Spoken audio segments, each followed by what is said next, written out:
Go live. Go live. Top of the day. Alicia. Trina. Betwabu. Hey, girls. Hey.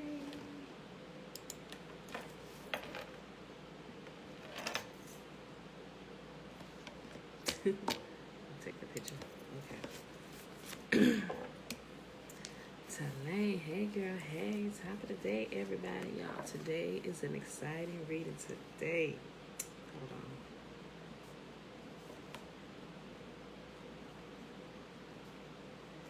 Enoch. Oh,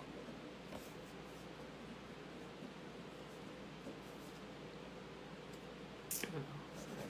The wrong one's up here.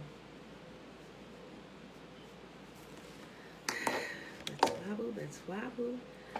Auntie, you know what? I forgot to tell you happy birthday the other day. Happy belated birthday, Auntie. I saw it. I was like, oh, let me call Aunt Anita. I'm sorry. I forgot. I got sidetracked with all the kids running through the house and stuff, and I forgot to call you.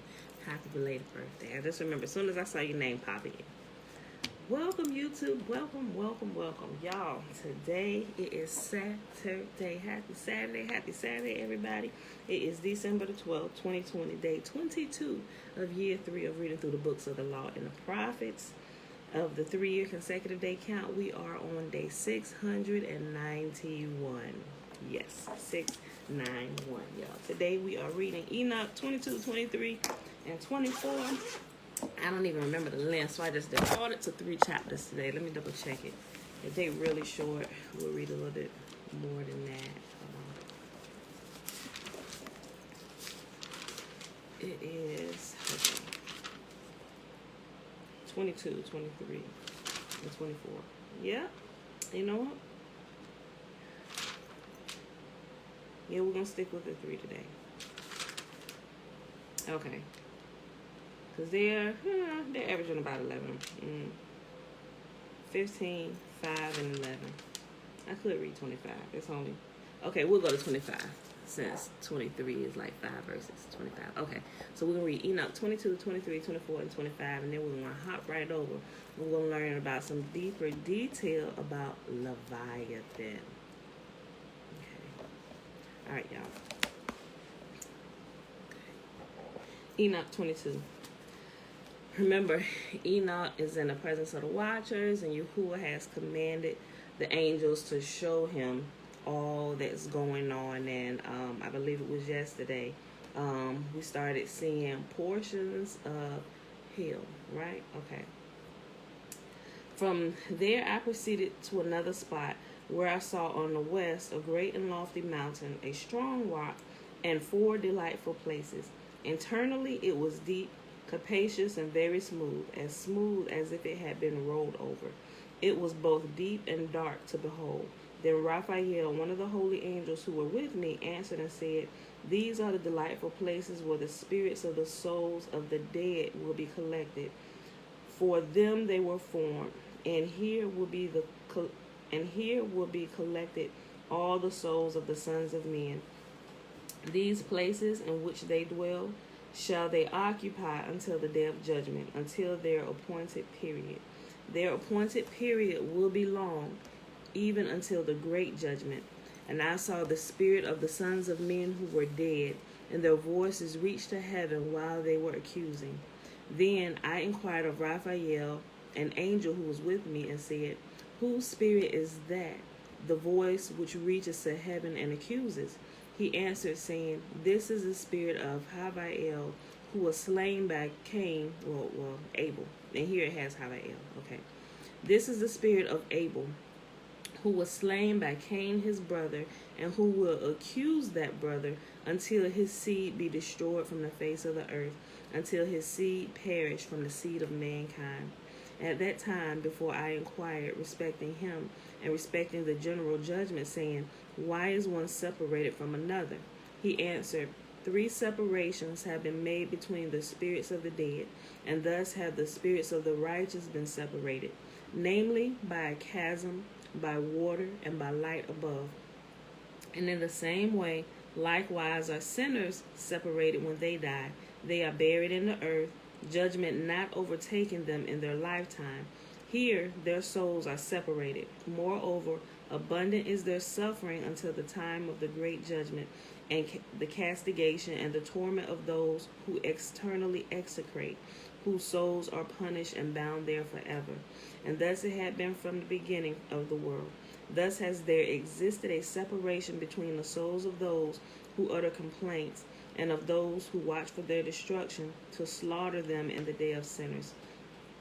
A receptacle of this sort has been formed for the souls of the unrighteous men and of sinners, of those who have completed crime and associated with the impious, whom they resemble. Their souls shall not be annihilated in the day of judgment, neither shall they rise from this place. Then I blessed Yahuwah and said, Blessed be my Adonai, Yahuwah of glory and of righteousness, who reigns over all and forever and ever. Enoch chapter 23. From there I went to another place towards the west, unto the extremities of the earth, where I beheld a fire blazing and running along without cessation, which intermitted its course neither by day or by night, but continued always the same. I inquired, saying, What is this which never ceases? Then Raguel, the one of the holy angels who were with me, answered and said, This blazing fire, which you behold running towards the west, is all the luminaries of heaven. Enoch chapter 24. I went from there to another place and saw a mountain of fire flashing both by day and night. I proceeded towards it and perceived 7 splendid mountains, which were all different from each other. Their stones were brilliant and beautiful, all were brilliant and splendid to behold, and beautiful was their surface. 3 were towards the east, and strengthened by being placed one upon another, and 3 were towards the south, strengthened in a similar manner. There were likewise deep valleys which did not approach each other, and the 7th mountain, which was in the midst of them, in length they all resembled the seat of a throne, and odoriferous trees. I know I screwed that word up. Odoriferous trees surrounded them.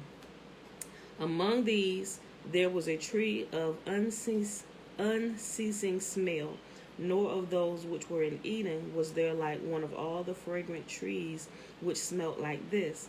Its leaf, its flower, and its bark never withered, and its fruit was beautiful. Its fruit resembled the cluster of the palm.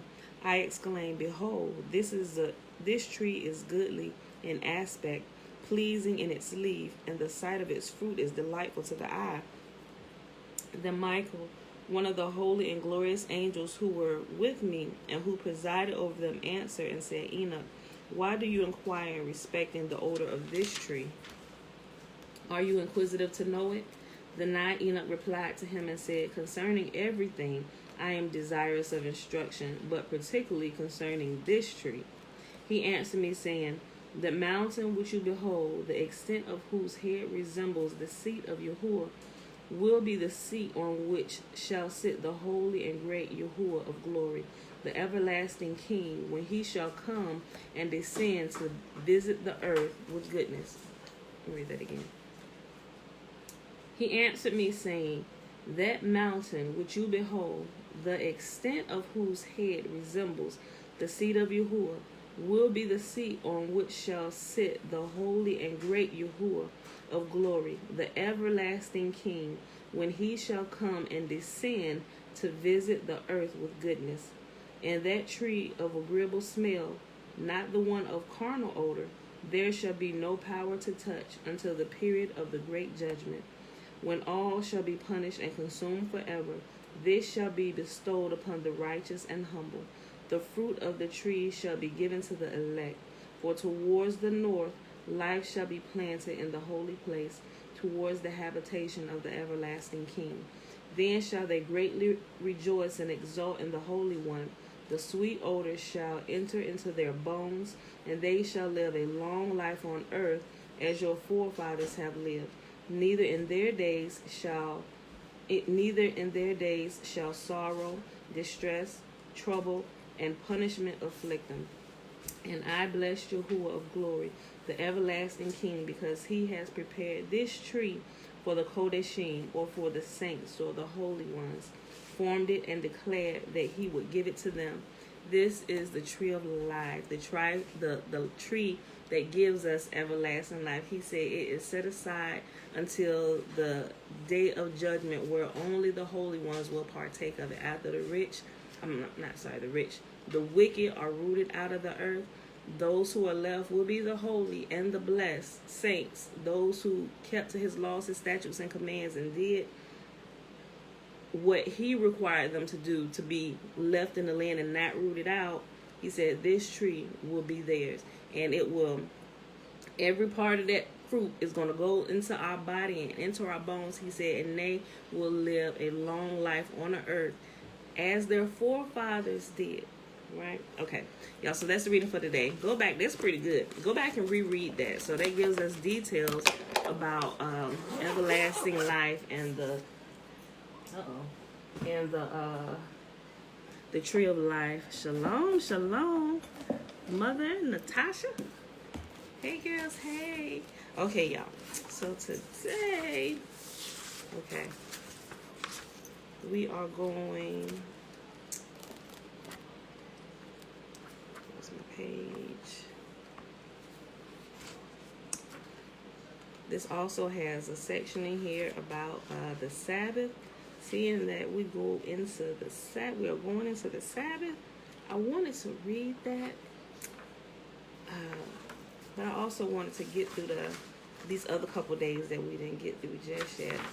The 5th day and the 6th day, which is.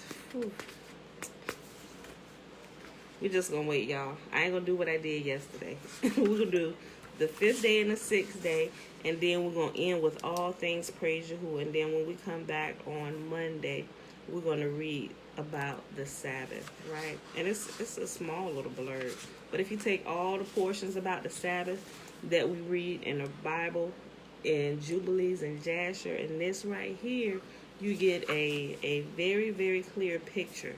A very, very clear picture. It's talking about the Sabbath in heaven right here. And it's not that long.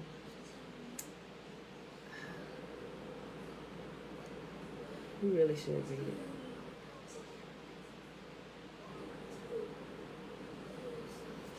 We'll wait. Okay. All right, y'all. So we're going to the 5th day. All right. Let me take this. This book's so big, I have to use like the envelope to keep my place because I'd be skipping lines and going back up to the previous line. Okay. On the 5th day of creation, Yahuwah took fire and water, and out of these two he made the fish of the sea. The animals in the water are much more numerous than those on land. For every species on land, excepting only the weasel, there is a corresponding species in the water. And besides, there are many found only in the water. Hey, guys, turn it down. The ruler over the sea animals is Leviathan. With all the other fish, he was made on the 5th day. Originally, he was created male and female like all the other animals. But when it appeared that a pair of these monsters might annihilate the whole earth with their united strength, Yahuwah killed the female.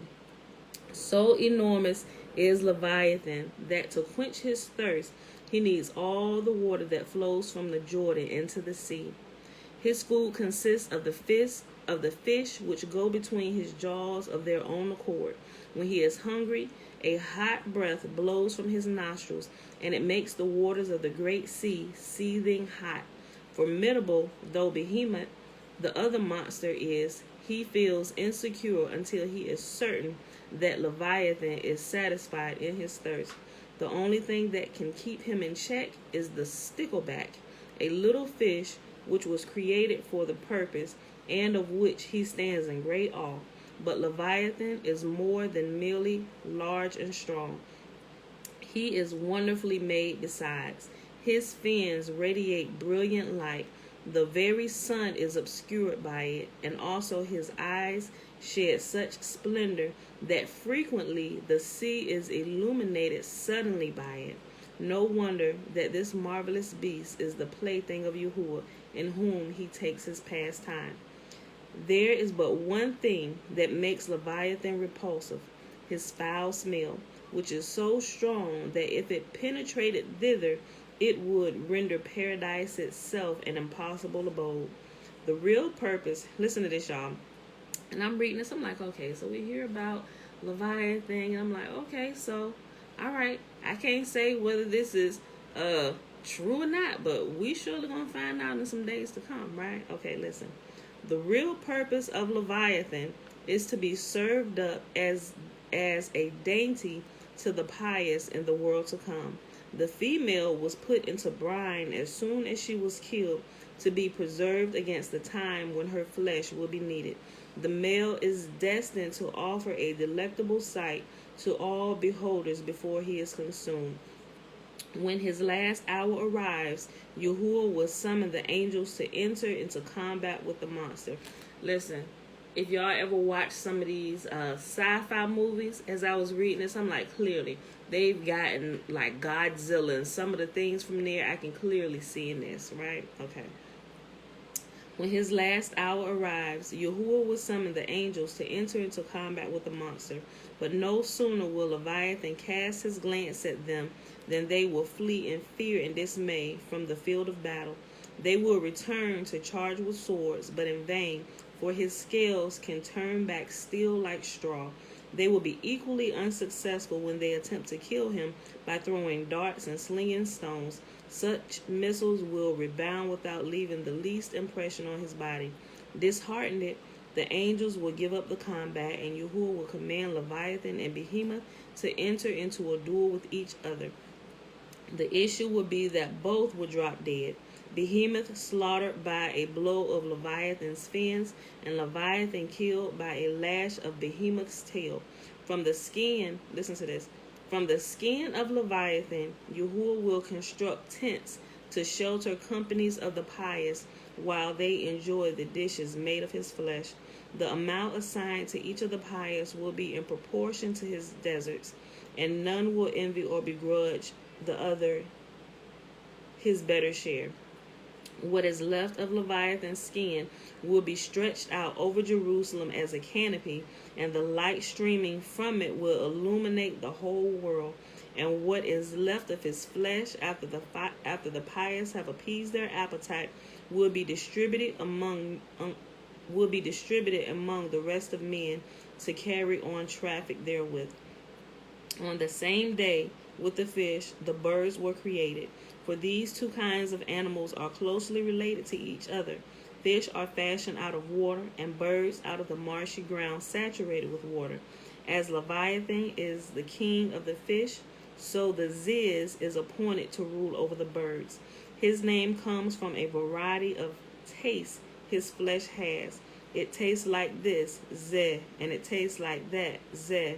The Ziz is as monstrous as size of Leviathan himself. His ankles rest on the earth, and his head reaches to the very sky. It once happened that travelers on a vessel noticed the bird. As he stood in the water, it merely covered his feet, and his head knocked against the sky. The onlookers thought the water could not have any depth at that point, and they prepared to take a bath there. A heavenly voice warned them, a light not there. Once a carpenter's axe slipped from his hand at this spot, and it took 7 years to touch the bottom. The bird the travelers saw was none other than the Ziz. His wings are so huge that unfurled they darken the sky. They protect the earth against the storms of the south. Without their aid, the earth would not be able to resist the winds blowing thence. Once an egg of a Ziz fell to the ground and broke. The fluid from it flooded 60 cities, and the shock crushed 300 cedars. Fortunately, such accidents do not occur frequently. As a rule, the bird lets her eggs gently slide into her nest. This one mishap was due to the fact that the egg was rotten, and the bird cast it away carelessly. The Ziz has another name, Renanin. I think I said that right. Renanin. Because he is the celestial singer. On the account of his relation to the heavenly regions, he is also called Seku, Sekwi, Sekwi, the seer, And besides, he is called son of the nest, because his fledgling birds break away from the shell without being hatched by the mother bird. They spring directly from the nest, as it were. Like Leviathan, so Ziz is a delicacy to be served to the pious at the end of time, to compensate them for the privations which abstaining from unclean fowls imposed on them. The 6th day. As the fish were formed out of the water, and the birds out of the boggy earth well mixed with water, so the mammals were formed out of solid earth. And as Leviathan is the most notable representative of the fish kind, and the Ziz, the bird kind, so Behemoth is the most notable representative of the mammal kind. Behemoth matches Leviathan in strength, and he had to be prevented, like Leviathan, from multiplying and increasing, else the world could not have continued to exist. After Yahuwah had created him, male and female, he at once deprived him of the desire to propagate his kind. He is so monstrous that he requires the produce of 9,000 mountains for his daily food. All the water that flows through the bed of the Jordan in a year suffices him exactly for one goat. It therefore was necessary to give him one stream entirely for his own use, a stream flowing from paradise called Ubal. Behemoth too is destined to be served to the pious as an appetizing dainty, but before they enjoy his flesh, they will be permitted to view the mortal combat between Leviathan and Behemoth as a reward for having denied themselves the pleasures of the circus and the gladiator contest. Leviathan, Ziz, and Behemoth are not only monsters, there are many others, and marvelous ones, like the reem, a giant animal, of which only one couple, male and female, is in existence. Had there been more, the world could hardly have maintained itself against them. The act of copulation occurs but once in 70 years between them, for Yahuwah has so ordained that the male and female reem are at the opposite ends of the earth, the one in the east and the other in the west. The act of copulation results in the death of the male. He is bitten by the female and dies of the bite. The female becomes pregnant and remains in this state for no less than 12 years. At the end of this long period, she gives birth to twins, a male and a female. The year preceding her delivery, she is not able to move. She would die of hunger were it not that her own spittle, flowing copiously from her mouth, waters and fructifies the earth near her, and causes it to bring forth enough for her maintenance. For a whole year, the animal can but roll from side to side until finally her belly bursts and the twins issue forth. Their appearance is thus the signal for the death of the mother reem. She makes room for the new generation, which in turn is destined to suffer the same fate as the generation that went before. Immediately after birth, the one goes eastward and the other goes westward, to meet only after a lapse of 70 years, propagate themselves, and perish. A traveler who once saw a reem 1 day old described its heights to be 4 parasangs, and the length of its head 1 parasang and a half. I don't know what a parasang is. I meant to look it up, but I didn't. I forgot. A parasang. If anybody knows what a parasang is, please list it. Inquiring minds would like to know. And I'll probably remind myself when I go back and watch this video today. Oh, that's right. I got to look at what a parasang is. Parasang. Parasangs. Parasang. It's spelled just like it sounds. Parasang. Like that girl can sing. Parasang. Okay. A traveler who once saw a reem 1 day old described its height to be 4 parasangs, and the length of its head 1 parasang and a half. Its horns measured 100 ells. I don't know what an L is either. E-L-L-S. L. I need to look up both. Parasang and L. It's another word in here too that they use for, measuring people and things. Its horns measure 100 ells, and their height is a great deal more. one of the most remarkable creatures. Listen to this, y'all. And you know what? When I was reading this, yeah, him huge. Listen to this. I think what we're about to describe right here is Sasquatch or Bigfoot. Y'all know how, I know everybody done heard about Bigfoot sightings and stuff, right? Listen, I think what they about to describe right here, I think this is Bigfoot or Sasquatch. Listen. One of the most remarkable creatures is the man of the mountain. And it is called that in a parenthesis mark, man of the mountain, parenthesis mark. Listen. One of the most remarkable creatures is the man of the mountain, Adne Sade, or briefly, Adam. His form is exactly that of a human being, but he is fastened to the ground by means of a navel string upon which his life depends. The cord, once snapped, he dies. This animal keeps himself alive with what is produced by the soil around him for as far as his tether permits him to crawl. No creature may venture to approach him within the radius of his cord, for he seizes and demolishes whatever comes in his reach. To kill him, one may not go near him. The navel string must be severed from a distance by the means of a dart, and then he dies amid groans and moans. Once upon a time, a traveler happened in the region where this animal is found. He overheard his host consult his wife as to what to do to honor their guest and resolved to serve our man. In parentheses, our man. It was talking about the man of the mountain, right? And resolved to serve our man, as he said. Thinking he had fallen among cannibals, the stranger ran as fast as his feet could carry him from his entertainer, who sought vainly to restrain him. Afterward, he found out that there had been no intention of regaling him with human flesh, but only the flesh of the strange animal called man. As the man of the mountain is fixed to the ground by his navel string, so the barnacle goose is grown to a tree by its bill. It's hard to say whether it's an animal and must be slaughtered to be fit for food, or whether it is a plant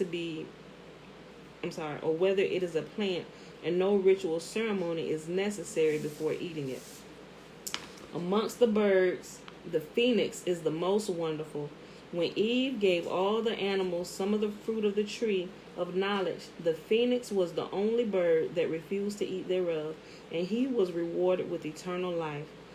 When he has lived 1,000 years, his body shrinks and the feathers drop from it until he is as small as an egg. This is the nucleus of the new bird. The phoenix is also called the guardian of the terrestrial sphere. He runs with the sun on his circuit, and he spreads out his wings and catches up the fiery rays of the sun. If he were not there to intercept them, neither man nor any other animate being would keep alive. On his right wing, the following words are inscribed in huge letters, about 4,000 stadia high. Neither the earth produces me, nor the heavens, but only the wings of fire. His food consists of the manna of heaven and the dew of the earth. His excrement is a worm, whose excrement in turn is the cinnamon used by kings and princes. Enoch, who saw the phoenix birds when he was translated, describes them as flying creatures, wonderful and strange in appearance, with the feet and tails of lions and the heads of crocodiles. Their appearance is of a purple color like the rainbow. Their size 900 measures. Their wings are like the wings of angels, each having 12, and they attend to the chariot of the sun and go with him, bringing heat and dew as they are ordered by Yahuwah. In the morning, when the sun starts on his daily course, the phoenixes and the chowkery sing, and every bird flaps its wings, rejoicing over the giver of light. And they sing a song at the command of Yahuwah. Remember, yesterday we read that it was talking about the phoenix, and it mentioned how when Joshua, remember when they were going to battle, when Joshua, the sun stood still, it said that Joshua had to command the sun to stop singing because the sun moves by its song. It moves as long as it's singing. So Joshua knew that he had to command the sun to stop singing. When the sun stopped singing, the sun stood still. Okay? So it makes sense when it goes back. So I'm like, And I'm almost certain that we don't have the pure language of what they use. Neither do we truly know the ineffable name of Yahuwah, because this talks about in here how the angels, when they want to ascend back to heaven, they just say the ineffable name of Yahuwah, and they're there in his presence. I'm like, clearly, you have not revealed that to this generation. Don't none of us know. And if those who do, they ain't telling nobody, because that's not something that you just hand out willy-nilly to people. All kinds of people probably be popping up in heaven and getting dead and falling right back down. And that was a little bit of exaggeration, but y'all get what I'm saying, right? Okay. Hold on, let me go back up here. I almost closed y'all out, YouTube. Trying to move all these things. Okay. Oh, wait. Thank you. Mom looked at a parasang, a historical Iranian unit of itinerant distance used throughout the Western Mediterranean and the Middle East in antiquity.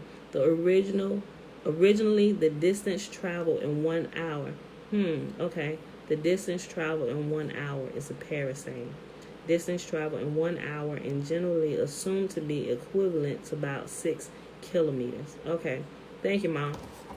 I can't really tell you what kilometers are. Y'all got to give me like miles and yards and stuff, okay, for me to understand it. Otherwise, I'm going to have to do the math when I get off of here. I'm just being honest with y'all. Thank you, Corey. He put it up here, too. Oh, thank you. Parasang is ancient Iranian unit measurement about 4 miles. I get it now. Okay. Thank you, everybody. YouTube and Facebook for the input. Parasang. Sweet. It's about 4 miles. Okay. I got it. Okay. Okay, let's go back up here, y'all. Okay. I'll start back here again. In the morning, when the sun starts on his daily course, the phoenixes and the chowkery sing, and every bird flaps its wings, rejoicing the giver of light, and they sing a song at the command of Yahuwah. Among reptiles, the salamander and the shamir are the most marvelous. The salamander originates from a fire of myrtle wood, which has been kept burning for 7 years steadily by means of magic arts. No bigger than a mouse, it is yet invested with peculiar properties. One who smears itself with its blood is vulnerable, and the web woven by it is a talisman against fire. The people who lived at the deluge boasted that were a fire to come, they would protect themselves with the blood of a salamander. Okay, y'all may not have read this, but when you read some more of the details about some of the stuff that the people were saying to Noah, and it's in here, we haven't gotten to that part yet, but they're saying, they talking slick to Noah while the ark is being built, and they're saying, if rain comes, we can protect ourselves against it. Even if fire comes, we can protect ourselves against that. So this is what this is referring to, but we haven't gotten there yet. But when we get to it, you know what I'm talking about. I just read the last sentence. I'll read it again. One who smears himself with its blood is invulnerable, and the web woven by it is a talisman against fire. The people who lived at the deluge boasted that were a fire flood to come, they would protect themselves with the blood of the salamander. King Hezekiah owes his life to the salamander. His wicked father, King Ahaz, had delivered him to the fires of Molech, and he would have been burnt had his mother not painted him with the blood of the salamander, so that the fire could do him no harm. The shamir was made at twilight on the 6th day of creation, together with other extraordinary things. It is about as large as a barley corn, and it possesses the remarkable property of cutting the hardest of diamonds. For this reason, it was used for the stones in the breastplate worn by the high priest. First, the names of the 12 tribes were traced with ink on the stones to be set into the breastplate. Then the shamir was passed over the lines, and thus they were graven. The wonderful circumstance was that the friction wore no wore no particles from the stones.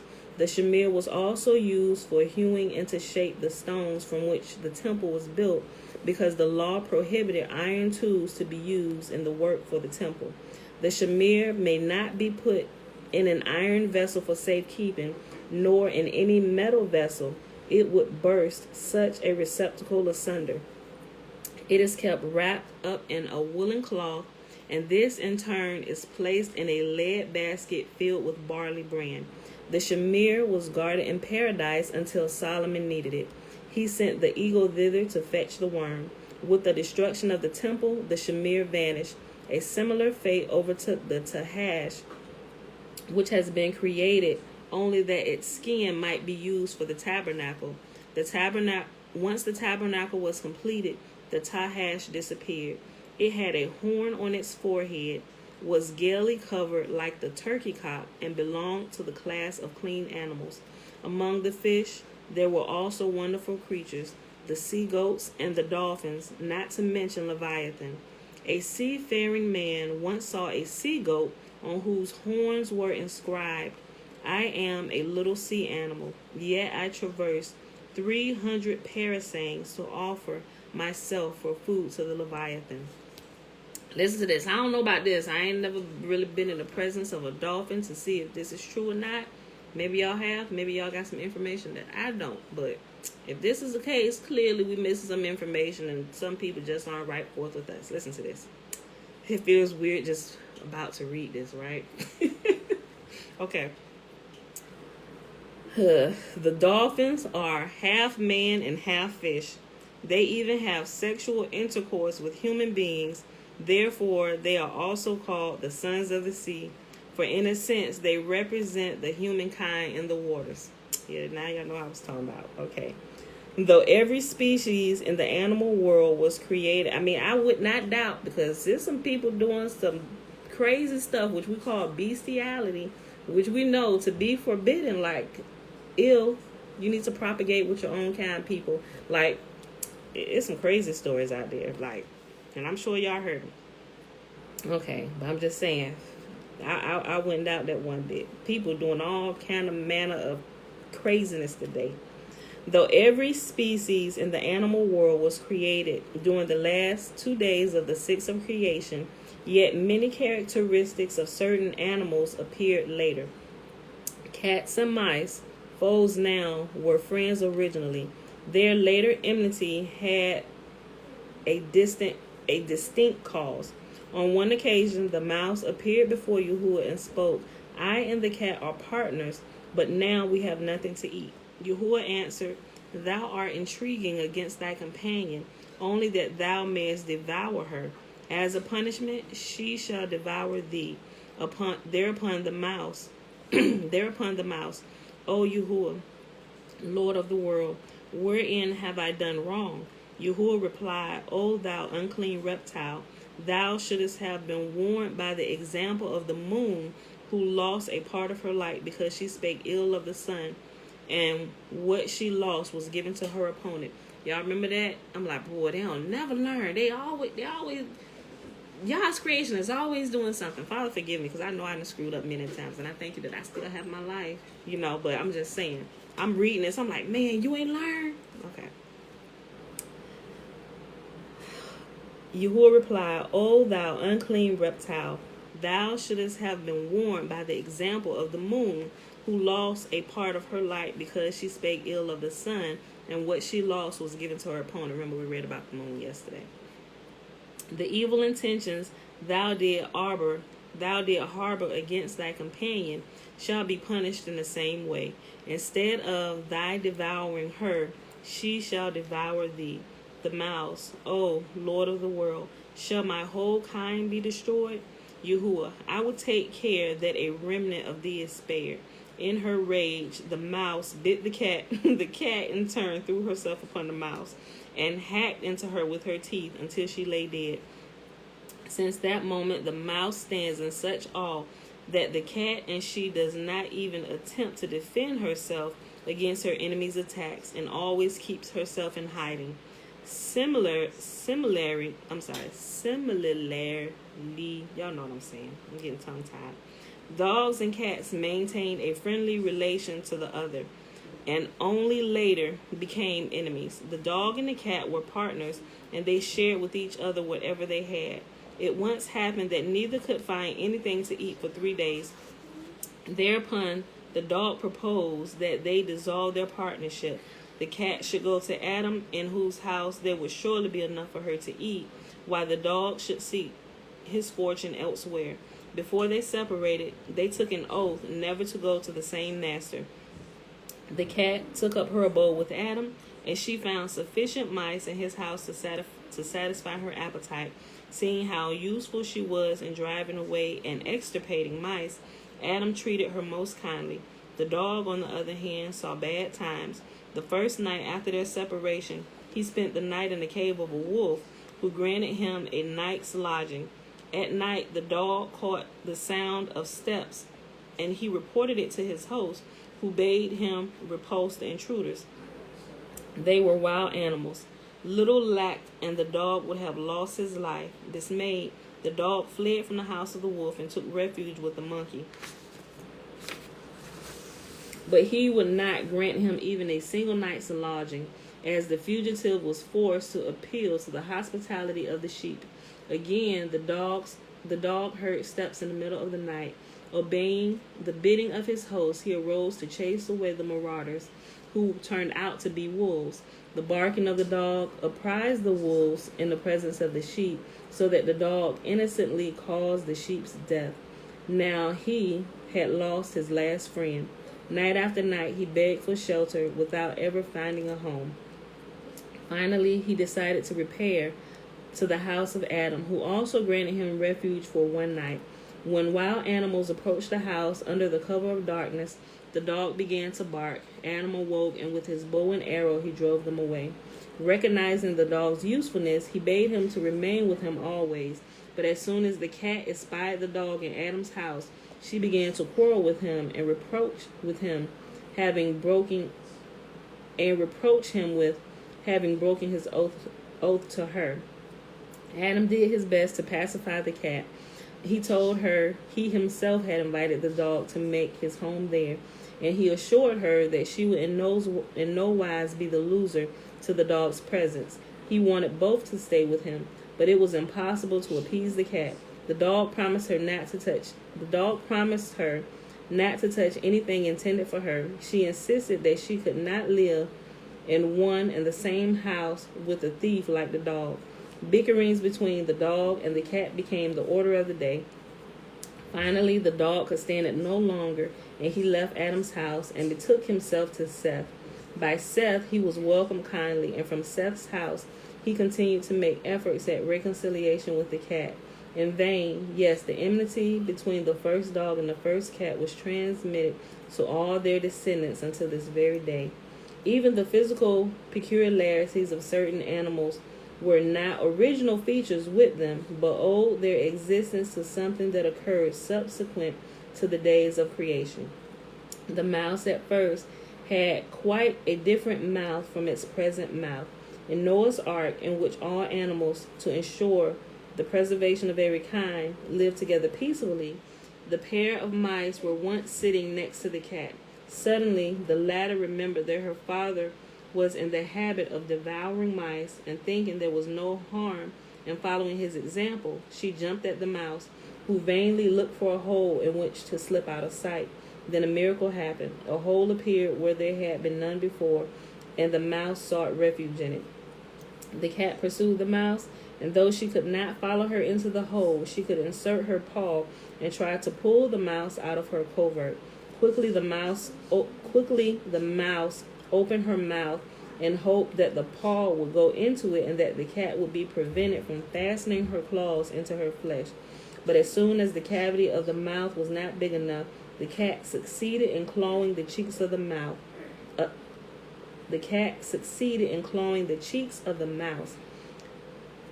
Not that this helped her much. It merely widened the mouth of the mouse, and her prey, after all, escaped the cat.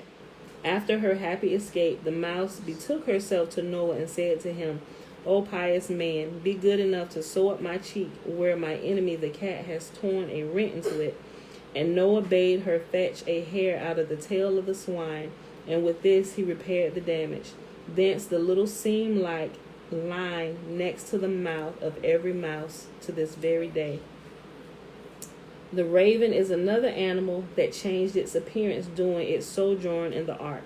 When Noah desired to send him forth to find out the state of the waters, he hid under the wings of the eagle. Noah found him, however, and said to him, Go and see whether the waters have diminished. The raven pleaded, Hast thou none other among all the birds to send on this errand? Noah, my power extends no further than over thee and the dove.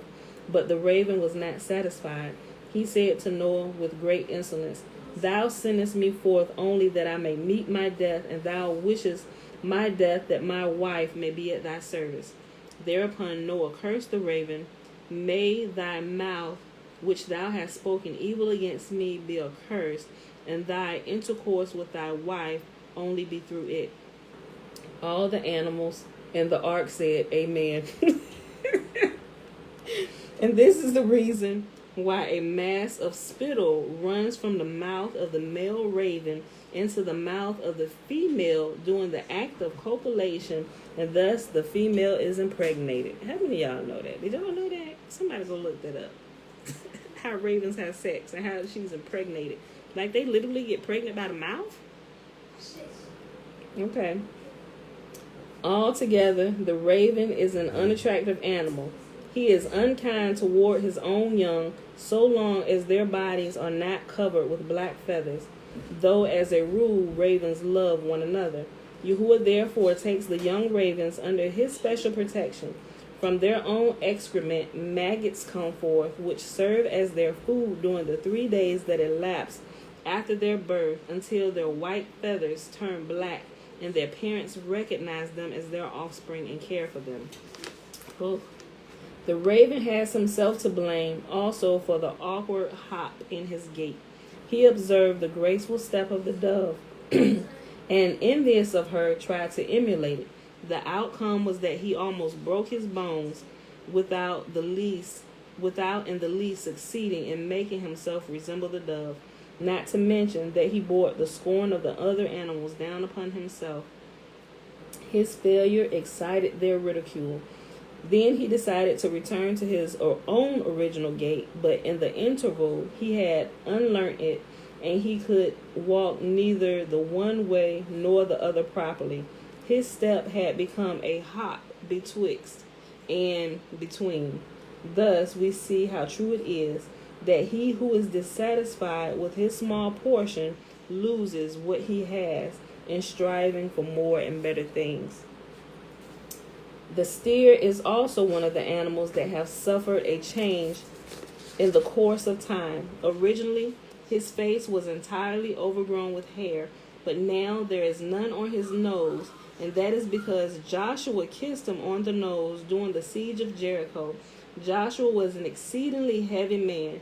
Horses, donkeys, mules, none could bear him. They all broke down under his weight. I'm like, darn, Joshua? Okay. To keep reading. What they could not do, the steer accomplished. On his back, Joshua rode to the siege of Jericho, and in gratitude he bestowed a kiss upon his nose. The serpent, too, is other than it was at first. Before the fall of man, remember we read about the serpent the other day, and it described him a little bit. Yeah, never knew that, Trina, right? Hey, Silky. Okay. The serpent, too, is other than it was at first. Before the fall of man, it was the cleverest of all animals created, and in form it resembled man closely. It stood upright and was of extraordinary size. Afterward, it lost the mental advantages it possessed as compared with the other animals, and it degenerated physically too. It was deprived of its feet, so that it could not pursue other animals and kill them. The mole and the frog had to be made harmless in similar ways. The former has no eyes, else it were irresistible, and the frog has no teeth, else no animal in the water were sure of its life. While the cunning of the serpent wrought its own undoing, the cunning of the fox stood him in good stead in many an embarrassing situation. After Adam had committed the sin of disobedience, Yahuwah delivered the whole of the animal kingdom world into the power of the angel of death, and he ordered him to cast one pair of each kind into the water. He and Leviathan together thus have dominion over all that has life. When the angel of death was in the act of executing divine command upon the fox, he began to weep bitterly. The angel of death asked him the reason for his tears, and the fox replied that he was mourning the sad fate of his friend. At the same time, he pointed to the figure of a fox in the sea, which was nothing but his own reflection. The angel of death persuaded that the representative of the fox family had been cast into the water and let him go free. The fox told his trick to the cat, and she in turn played it on the angel of death. So it happened that neither cats nor foxes are represented in the water, while all other animals are. When Leviathan passed the animals in review, and missing the fox, was informed of the sly way which he had eluded his authority, he dispatched great and powerful fish on the errand of enticing the truant into the water.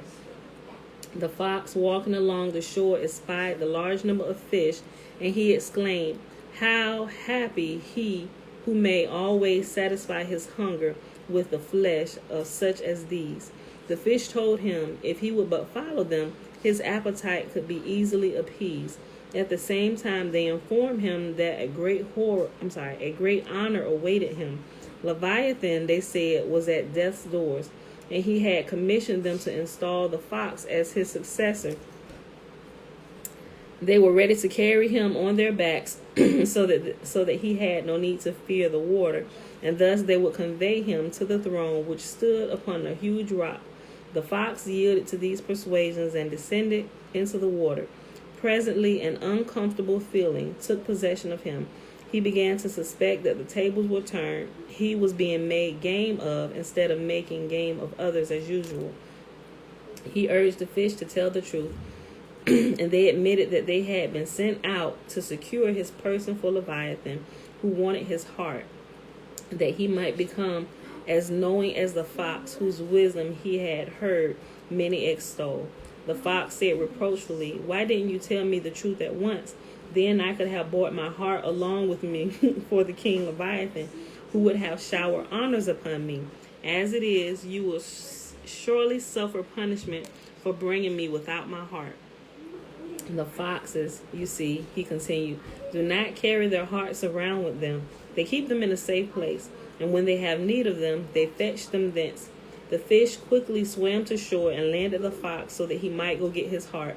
No sooner did he feel the dry land under his feet again, he began to jump and shout, and when they urged him to go in search of his heart and follow them, he said, "O ye fools, could I have followed you into the water if I had not had my heart with me? Or exists there a creature able to go abroad without his heart?" The fish replied, Come, thou art fooling us. Whereupon the fox, "O ye fools, if I could play a trick on the angel of death, how much easier it was to make a game of you." So they had to return, their errand undone, and Leviathan could not but confirm the taunting judgment of the fox. In very truth, the fox is wise of heart, and ye are fools. Okay, y'all. Interesting, right? Okay, this last little portion right here, then we'll be done. It says, all things praise Yahuwah. Whatever Yahuwah created has value. Even the animals and the insects that seem useless and noxious at first sight have a vocation to fulfill. The snail trailing a moist streak after it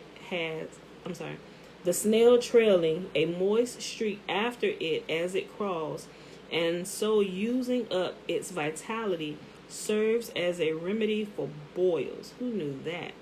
The sting of a hornet is healed by the housefly, crushed and applied to the wound. The gnat, feeble creature, taking in food but never secreting it, is a specific against the poison of a viper, and this venomous reptile itself cures eruptions. while the lizard is the antidote for the scorpion. I'm going to have to look up some of this stuff, y'all.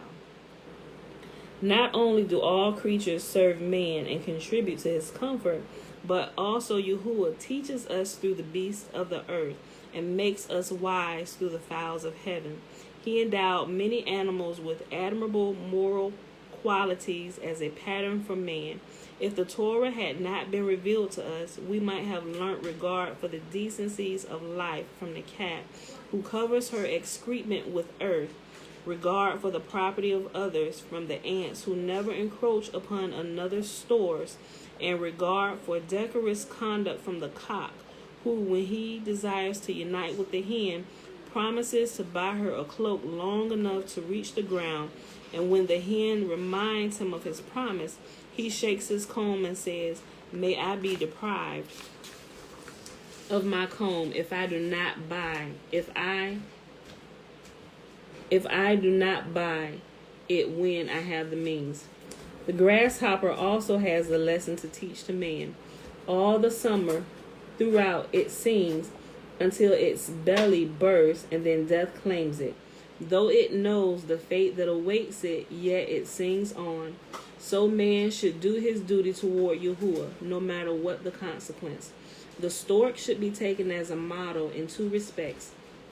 He guards the purity of his family life zealously, and toward his fellows he is compassionate and merciful. Even the frog can be a teacher of man. By the side of the water there lives a species of animals which subsist off aquatic creatures alone.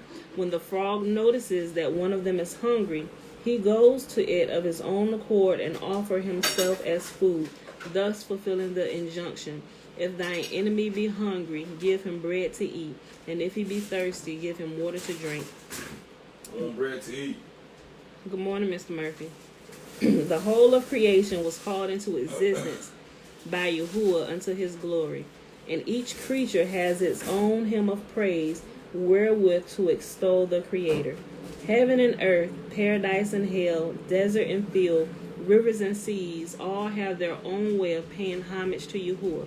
The hymn of the earth is, "From the uttermost parts of the earth we have heard songs, glory to the righteous."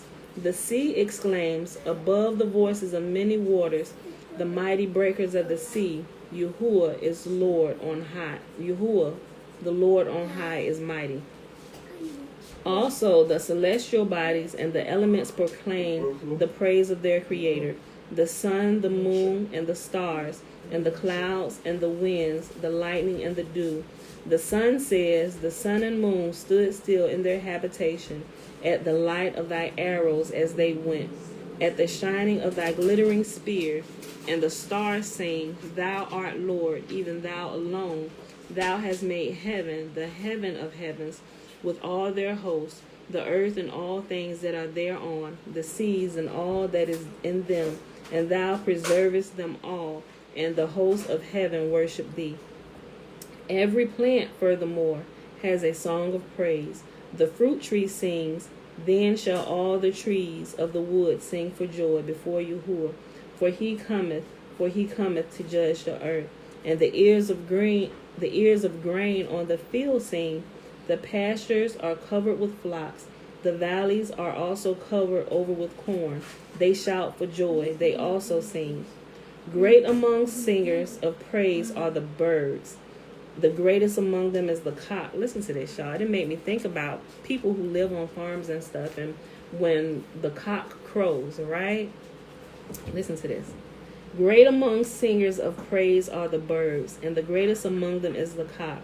When Yahuwah at midnight goes to the pious in paradise, all the trees therein break out into adoration, and their song awakens the cock, who begins in turn to praise Yahuwah.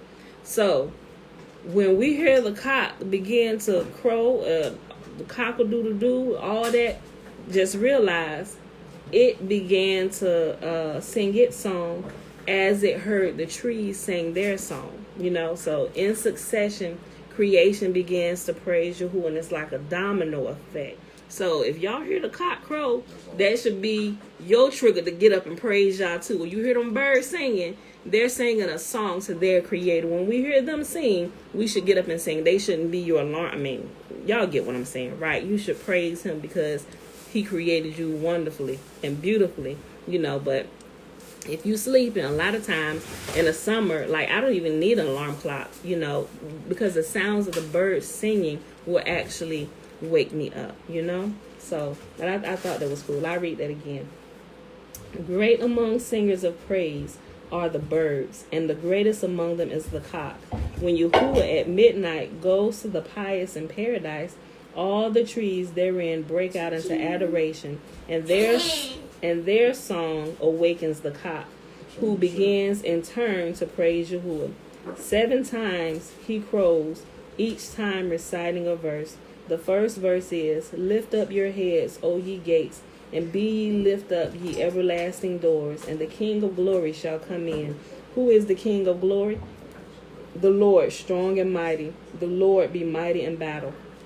The second verse, Lift up your heads, O ye gates, yea, lift them up, ye everlasting doors, and the King of glory shall come in. Who is this King of glory? The Lord of hosts. He is the King of glory. The third, Arise, ye righteous, and occupy yourselves. Oh, what I was just saying. Apparently, it is the key for humans to begin to rise up. Listen, hold on. Let's go back. Okay, the third verse. Arise, ye righteous, and occupy yourselves with the Torah, that your reward may be abundant in the world hereafter. The fourth verse. I have waited for thy salvation, O Yah. The fifth. How long wilt thou sleep, O sluggard? When wilt thou arise out of thy sleep? Oh my gosh. Okay. The sixth. Love not sleep, lest thou come to poverty. Open thine eyes, and thou shalt be satisfied with bread. And the seventh verse, sung by the cock, runs, It is time to work for Yahuwah, It is time to work for Yahuwah, for they have made void thy law. The song of the vulture is, I will hiss for them and gather them, for I have redeemed them, and they shall increase as they have increased. The same verse with the bird will come in time. The same verse with which the bird will in time to come announce the event of the Messiah. The only difference being that when he heralds the Messiah, he will sit upon the ground and sing his verse, while at all other times he is seated elsewhere when he sings it. Nor do the other animals praise Yahuwah less than the birds. Even the beasts of prey give forth adoration. The lion says, Yahuwah shall go forth as a mighty man. He shall stir up jealousy like men of war. He shall cry, yea, he shall shout aloud. He shall do mightily against his enemies. And the fox exhorts unto justice with the words, Woe unto him that buildeth his house by unrighteousness, and his chambers by injustice. He that useth his neighbor's service without wages, and give him not his hire. Yea, the dumb fish know how to proclaim praise to their Lord. The voice of Yahuwah is upon the waters. They say, The God of glory thundereth, even the Lord upon many waters. While the frog exclaims, Blessed be the name of the glory of his kingdom forever and ever. Contemptible though they are, even the reptiles give praise unto their Creator. The mouse extols Yahuwah with the words, Howbeit thou art just in all that is come upon me, for thou hast dealt truly, but I have done wickedly. And the cat sings, Let everything that hath breath praise the Lord. Praise ye the Lord. And that, my beautiful people, yes, there's a lot of different verses from Psalms in there, right? But that is our reading for today, people. That was a very good lesson, teaching us how even all of nature, everything that Yahuwah has created, praises him on a daily basis. But not so some of us humans walking around here with the intellect that he has given us. Some of us forget who truly created us, and forget to give praise to the Master, to the Creator, the Giver of heaven and earth, the Creator of life, of us itself. All right, y'all. So that was everything for today. Quick recap. It is Saturday, December the 12th, 2020, day 22 of year 3 of reading through the books of the law and the prophets, and of the 3-year consecutive day count, it is day 691. We read the book of Enoch, chapter 22, 23, 24, and 25, and we just read this section in here out of the Legends of the Jews. So let's go ahead and do the blessing so we can roll out today and y'all can enjoy your Saturday. Uh-oh, I just knocked some over, I think. Okay, so remember, the blessing is found in Numbers chapter 6, verses 22 through 27. Remember, the first 21 verses is the Nazarite vow. Okay.